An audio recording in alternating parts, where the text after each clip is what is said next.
O mundo é um grande mercado e as disputas imperialistas têm impacto direto na política internacional. As maiores economias do mundo ditam e submetem os demais países. Guerras são travadas com a alegação de impor a paz e a justiça. Aqueles que ousam autonomia política são denominados de ditadores ou de corruptos. Para tal, não faltam articulações entre poderes executivos, legislativos e judiciários nacionais para encobrir as ações do imperialismo. Instituições supranacionais como ONU, OMC e OMS não existem para estabelecer a igualdade nas relações entre os países, mas para fazer valer o domínio dos poderosos. Exemplo disso foram as guerras do Golfo, a invasão do Iraque, da Líbia e da Síria, além da tentativa de invasão da Venezuela. Todas essas ações de fundo econômico foram praticadas sob o véu da legalidade e da defesa dos direitos humanos. Mas a guerra convencional não é a única estratégia utilizada. Golpes institucionais, como no Paraguai, no Brasil e na Bolívia, são exemplos. Desestabilizações políticas através de fake news têm se demonstrado uma arma também muito eficaz. Isso demonstra que não há limites para o capital conquistar o seu objetivo. A fome e as epidemias agem como mecanismos de dominação do continente africano, principalmente da região subsaariana. Uma das formas dos grandes conglomerados econômicos se apossarem das riquezas minerais do continente. Essa prática é costumeira, por que não acreditar que muitas dessas epidemias não sejam fruto de guerras bacteriológicas como estratégia do domínio de mercado? A quem interessa a disseminação de doenças, senão aos grandes conglomerados farmacêuticos? Motivos e alvos dessa macabra estratégia do imperialismo não faltam. São as Américas do Sul e Central, a África, o Sul e Sudeste Asiático ou qualquer país que ameace a hegemonia do capitalismo central do Ocidente. Meus amigos, mais uma vez aqui o nosso Caminhando Jornal TV, fatos em destaque. Mas antes eu gostaria de dar pequenas informações. Hoje ainda vamos comentar a questão de Porta dos Fundos, aquele grupo cultural que apresentou Jesus como gay. Irã, qual o fato que chamou a atenção de você nos últimos tempos do Brasil?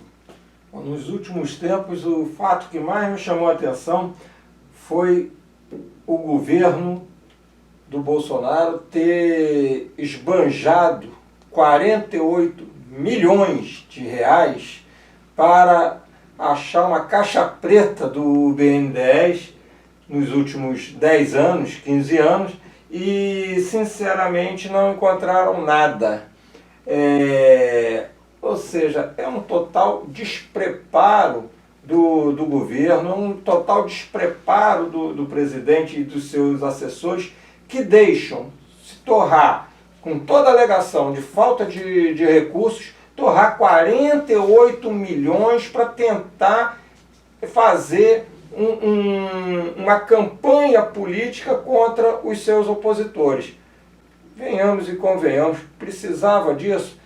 Eu achava que um governo, por mais que se discorde dele, tivesse um mínimo de seriedade com dinheiro público e não esbanjar dessa forma com gente passando fome, falta de saneamento.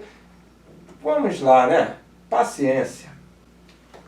Bolívar Meireles, fatos em destaque. O que mais o impressionou do Brasil ultimamente? Ultimamente, o que me impressionou foi a incompetência desse senhor Roberto Alvim, que era secretário de Cultura, porque ele simplesmente colou o ministro do Hitler e foi afastado do governo, não porque o conteúdo da mensagem dele estivesse discorde com o capitão Bolsonaro e com seu governo. Até porque o capitão Bolsonaro e seu governo, ele mesmo já defendeu ditaduras, não é, na América Latina, torturas, ostensivamente. É incrível o que se passe no Brasil de hoje. Bom, o meu fato em destaque o que mais tem me impressionado ultimamente no Brasil é a debacle, a queda, a disfuncionalidade do Estado brasileiro. Alagamentos, previsão de morte, todo ano se repetem as previsões de morte por queda de barreira. Agora, água da bica, água comum, com risco de infecções, barrenta, etc. Praias sujas, areias contaminadas, zika, chikungunya, dengue, febre amarela, em pleno Rio de Janeiro. As indústrias em queda total, os ônibus, uns verdadeiros quentões, nada funciona direito. Nós vemos a polícia do Rio de Janeiro matando 5 pessoas por dia. Então é uma disfuncionalidade total, é um caos absolutamente total. Quer dizer, caracteriza-se com o descumprimento de normas internacionais, com a não garantia do direito de vir. Então o que hoje mais me impressiona é o que fizeram com o Brasil.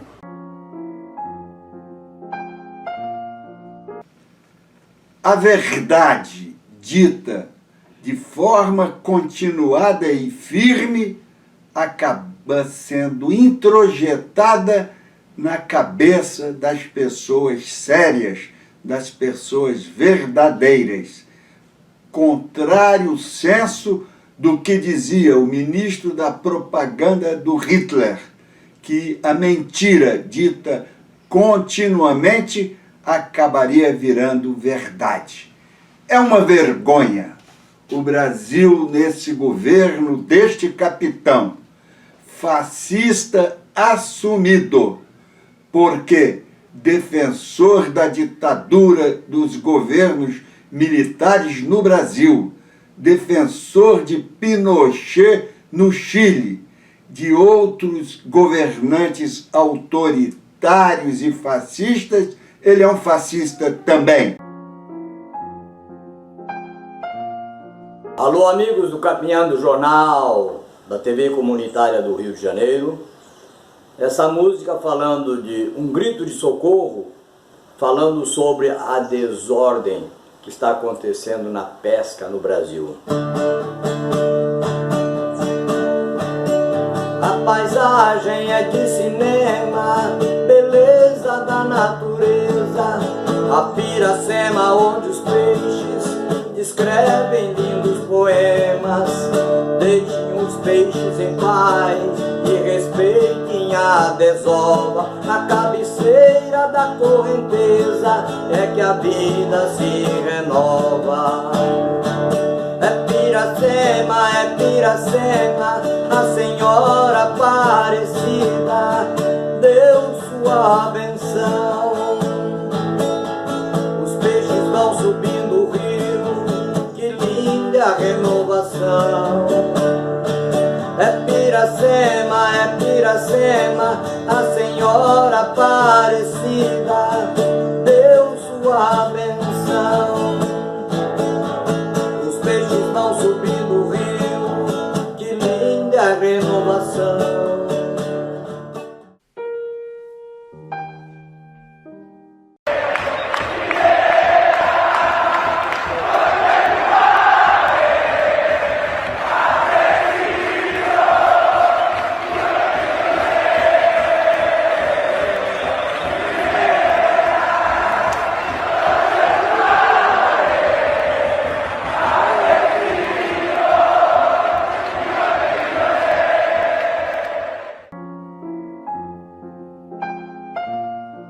Eu sou Sandra Regina Santos, psicóloga junguiana, especialista em atendimento de casais, famílias, crianças e idosos.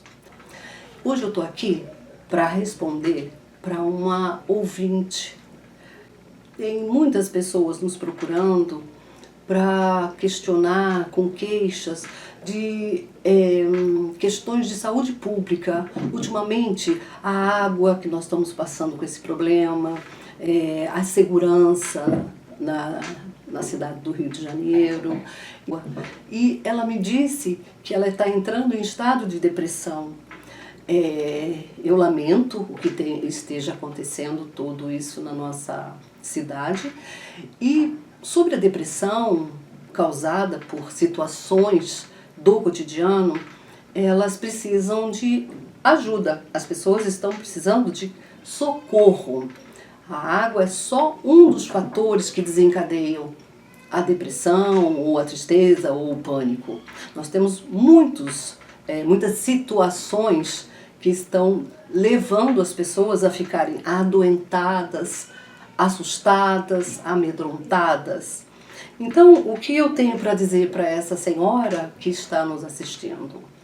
Que procure ajuda, porque a depressão, ela pode ser um estado inicial, mas ela pode se agravar. Procure ajuda profissional. Procure para você não ficar nesse sofrimento. E vamos aguardar o que as políticas públicas podem fazer para nos socorrer e para que possamos adiar este sofrimento. Se você tiver questões e quiser se comunicar conosco, entre em contato com o jornal Caminhando TV. Como dissemos, os Estados Unidos são hoje um estado de exceção. Aliás, da mesma forma que o Brasil. O estado de exceção é uma nova forma de governança, uma nova técnica de governança das democracias capitalistas ocidentais. Um fato que já foi colocado há alguns anos de maneira muito inteligente por George Agamben. Isso ficou demonstrado não só nesse caso que eu narrei, como outros, agora na eleição do Trump, e com outros casos, como o que ocorreu em Guantánamo, base de prisioneiros americanos completamente fora da lei, como em termos de muitos outros casos, agora recentes, em que são homenageados soldados assassinos, grupos de mercenários do Blackwater, torturas são ignoradas solenemente pela direção americana sem punição, absolutamente contra a Constituição dos Estados Unidos e assim por diante. É o estado de exceção, informal, implícito, mascarado, que tem sido utilizado em diferentes países como uma forma de governar, de enfrentar uma série de problemas sem necessariamente levar a uma comoção social, que seria caso de um estado de sítio. Atenção, porque nós estamos referindo a um tipo, uma espécie de estado de exceção, pois há outros, não aquele definido pelo estado de sítio ostensivo, por exemplo. Agora, vejamos o caso do Brasil. Imaginem o Brasil tendo como modelo justamente essa democracia americana que eu me referi. Que democracia não tem mais nada. Vejam, não preciso nem lembrar o caso de Trump agora, quando Trump, simplesmente contra toda a legislação internacional, sem licença do Congresso do seu país, sem nenhuma licença da ONU, ordena cara lavada o assassinato de um general iraniano, exercendo funções diplomáticas, visitando um outro país, cuja soberania também foi invadida, e matando-o simplesmente, declarando por isso perante a comunidade internacional. Meus amigos, dando continuidade à nossa divulgação cultural, nosso amigo livro, que vamos sortear um livro ofertado pela Civilis, editora, entre os nossos amigos e colaboradores. Esse livro está sendo sorteado entre aqueles inscritos no nosso canal do YouTube. Portanto, quem quiser, quem se interessar em ter o sorteio de um livro, em que tem muita possibilidade de ganhar, porque não são muitos inscritos, e muitos nós não temos o endereço, às vezes a pessoa se inscreve e não bota o endereço, nós estamos aqui para sortear um livro. Hoje vai ser um livro do Mauro Burlamac, Rio, 45 graus à sombra. É um livro de contos com histórias sobre o Rio de Janeiro. Inscreva-se no nosso canal de YouTube, participará do sorteio, há uma boa possibilidade de ganhar e o livro será remetido para a sua casa. A última vencedora de um livro aqui foi Rosa Santos. Rosa, não temos seu endereço. Mande o endereço para que o livro seja remetido. Ou venha pegar conosco numa das nossas sedes. Vamos sortear então Rio 45 à sombra, graus à sombra, de Mauro Burlamac, Histórias do Rio de Janeiro. Bolívar sorteou. E são muitas as possibilidades de ganho. O Irã lê. Irã, que é o Número 18. número 18. São números pequenos porque muitos não deixaram endereço. Número 18. Ulisses Martins. Ulisses, você ganhou um livro aqui da Civilis Eped, Rio 45 Graus à Sombra, são histórias sobre o Rio de Janeiro. Nos mande seu endereço e os demais inscrevam-se no nosso canal de YouTube e o livro será entregue em sua casa. Depois de assumir o governo do estado, Whitson entregou o controle da SEDAI para o presidente do seu partido, pastor Everaldo. O pastor indicou Hélio Cabral, um ex-diretor financeiro da empresa, para a presidência da SEDAI.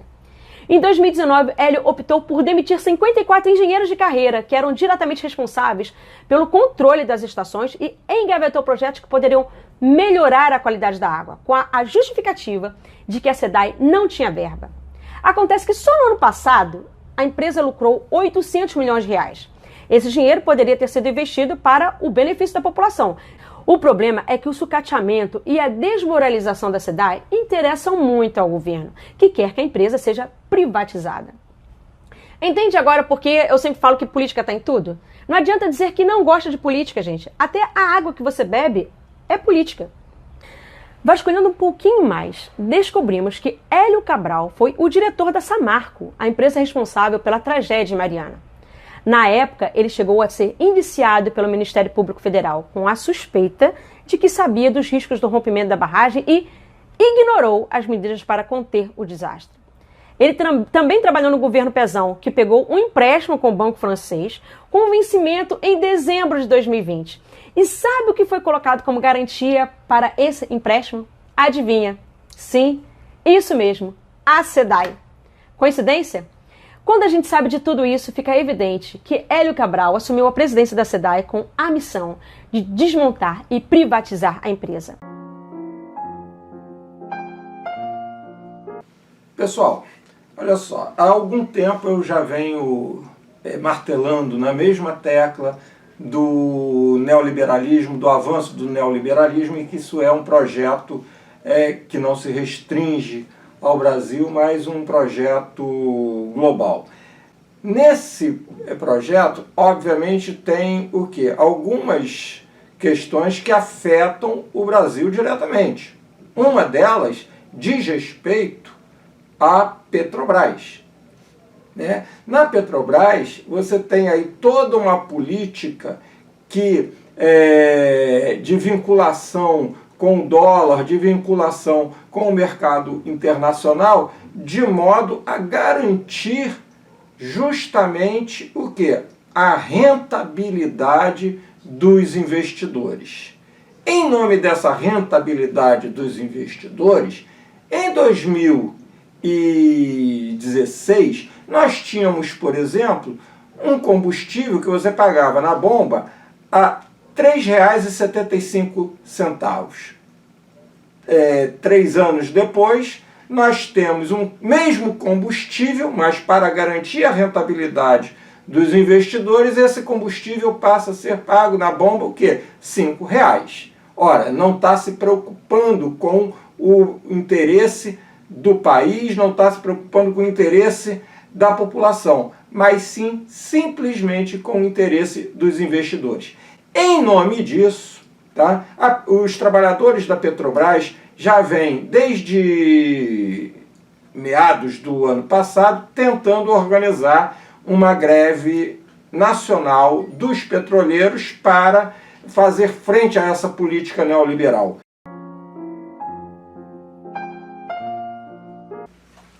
Meus amigos, como parte do nosso Fatos em Destaque, agora o nosso papo aberto. Foi um escândalo há uma semana atrás, há algum tempo, a questão do grupo Porta dos Fundos apresentar uma versão irônica, uma versão satírica com Jesus gay. Posteriormente houve um atentado contra esse Porta dos Fundos, creio que no Jardim Botânico e tal. Irã, como você vê esse episódio? Bom, para começar, eu acho que a gente tem de chamar a atenção de que o vídeo não trata simplesmente da questão gay. né, tem outras incoerências que eles trazem à tona de forma satírica, né, porque essas mesmas pessoas que agrediram Porta dos Fundos são provavelmente as pessoas que também quebram os templos de Umbanda, de Candomblé, que atacam a Igreja Católica, que atacam outras igrejas protestantes tradicionais. Por quê? Porque não estão envolvidas com dinheiro diretamente. Tá? Então, é totalmente um ato de repúdio a esse ato terrorista e que tem sido, de certa forma, negligenciado pelas nossas autoridades. Bolívar, Porta dos Fundos, Jesus gay. Olha, isso é uma questão de liberdade cultural. Ele está abordando e assinando embaixo. Agora, quando a igreja do prefeito do Rio de Janeiro, a Universal do Reino de Deus, através de um bispo, chutou a imagem de Nossa Senhora de Aparecida, ícone dos católicos brasileiros,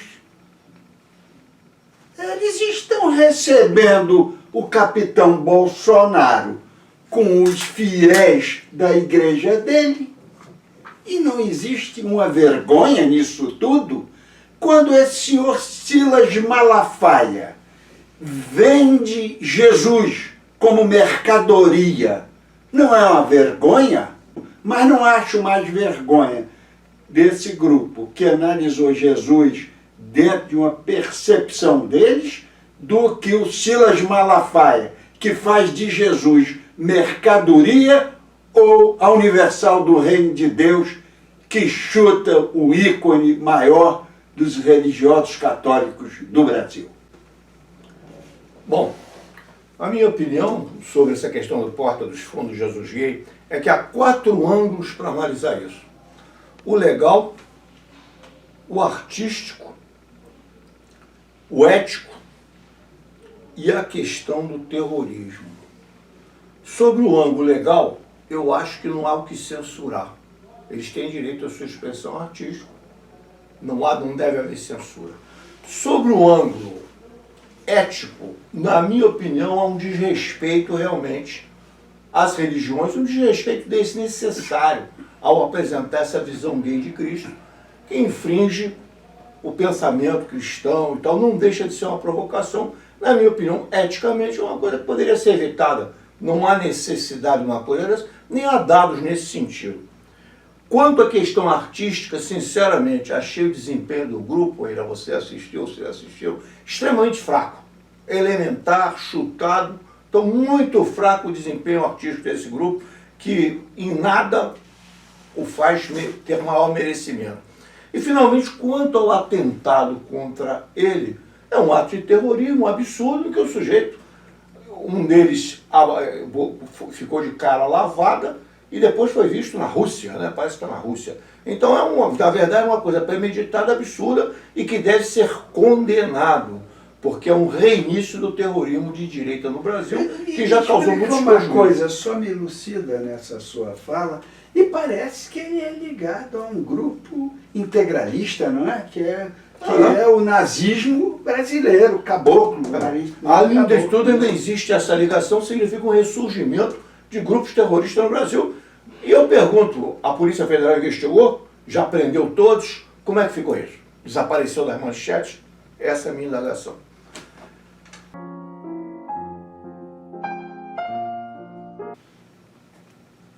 Dicas. Irã Roda, qual é a sua dica das dicas para o pessoal que está aqui, nossos amigos, quem nos assiste? Eu trago como dica hoje, apesar da saudade do meu amigo Alfredinho, né, lembrando que o Bip Bip, o bar ali em Copacabana, o Bip Bip, ele continua aberto, continua com roda de samba, e que é importante, até em memória do Alfredinho, que a gente mantenha a frequência a esse espaço político-cultural tão importante, já tão tradicional. Você quer dizer que, em última análise, é o seguinte, todo mundo continuar a tomar seu chopinho lá no Alfredinho? Com certeza, o shopping é fundamental que a gente tenha lazer, porque não só de trabalho vive o homem. Bolívar Meirelles, sua dica das dicas para nossos amigos. Olha, a dica das dicas, depois que a ex-namoradinha do Brasil, a atriz Regina Duarte, eu vou dizer o seguinte, ela é um bom exemplo de separar o que é uma atriz do que é uma mulher que cria gado e tem seus interesses financeiros hoje. É que ela fez como atriz um trabalho sobre Chiquinha Gonzaga. Essa sim, uma revolucionária do seu tempo, a maestrina Chiquinha Gonzaga, do Ó Abre Alas.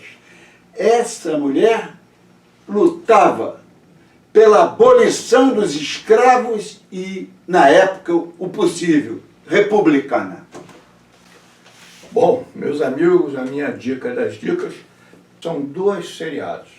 2, o documentário Democracia em Vertigem, que já comentamos em nosso programa, da Petras Costa, que já comentamos no nosso programa, e que agora voltou à ordem do dia, indicado para o Oscar. E a segunda dica é de Bolívar, que é um seriado xarope enorme e que coloca a história, a trajetória, eu diria até que seria melhor colocar a luta e os amores de Bolívar, porque metade do filme, ou mais de metade, são os amores de Bolívar, não parece que um conquistador é inveterado. Mas um dado para vocês observarem. O que eu observei de mais interessante do Bolívar? Atrás de Bolívar, durante todas as suas conquistas, havia um oficial inglês. Um oficial inglês que fornecia armas, discutia estratégia e assim por diante. Atrás de todas as conquistas de Bolívar. Quando ele cerca Lima, vai ao Equador, Quito, Guayaquil, tudo isso. E quando ele entra em contato com São Martins, Martim, o que ocorre novamente? Nós vemos novamente os oficiais ingleses, inclusive promovendo o encontro.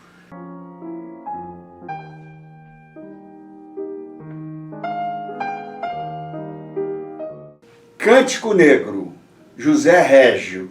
Vem por aqui, dizem-me alguns com os olhos doces, estendo-me os braços inseguros de que seria bom que eu os ouvisse. Quando me dizem, vem por aqui, eu olho-os com os olhos laços. Há nos olhos meus ironias e cansaços, e cruzo os braços, e nunca vou por ali.